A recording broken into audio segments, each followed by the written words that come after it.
Merci Madame la Présidente. Monsieur le Secrétaire d'État au Transport, les habitantes et les habitants de la Haute-Garonne attendent la LGV depuis 1980.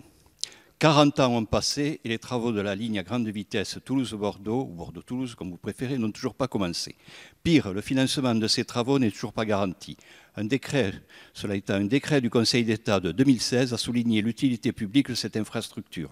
En juin 2019, après un immense engagement des acteurs du territoire, des élus de terrain bien sûr et de la présidente de la région Occitanie, le Parlement a voté la création de sociétés de projets destinées à permettre le financement de la future ligne à grande vitesse.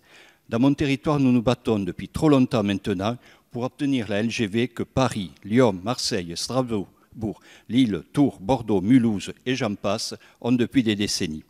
Il n'est plus possible de repousser ce projet, il n'est plus acceptable de réserver aux Toulousains, à la Haute-Garonne et aux territoires voisins une inégalité de traitement.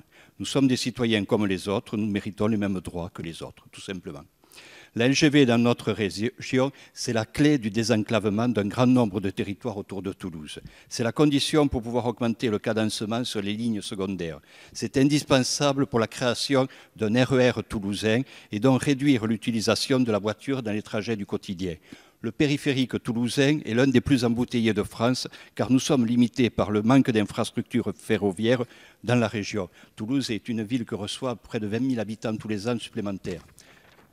L'État ne peut plus continuer à délaisser notre territoire en matière ferroviaire. C'est une question d'égalité, mais aussi de développement économique et surtout d'écologie. Monsieur le secrétaire d'État, pouvez-vous nous donner un calendrier précis des échéances à venir sur la LGV Toulouse-Bordeaux? Pouvez-vous garantir que l'État prendra part au financement? Je vous remercie. Merci, chers collègues. Monsieur le ministre. Merci, Madame la Présidente, Monsieur le député. Vous le savez, pour la LGV Bordeaux-Toulouse, la LOM prévoit que les études pour la réalisation complète de l'itinéraire soient lancées en début de période 2023-2027. Vous avez cité l'article 4 de la LOM qui permet par voie d'ordonnance la mise en place de sociétés de projet dédiées à la réalisation de grandes infrastructures. Ces ordonnances seront prises dans les 24 mois et à ce stade, le projet GPSO, qui est bien connu de nos services et spécifiquement la ligne à grande vitesse Bordeaux-Toulouse, remplit la majorité des critères définis dans cet article.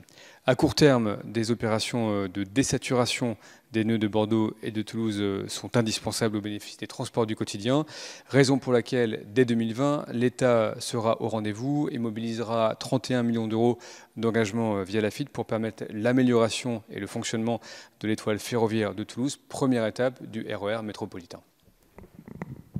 Merci, monsieur.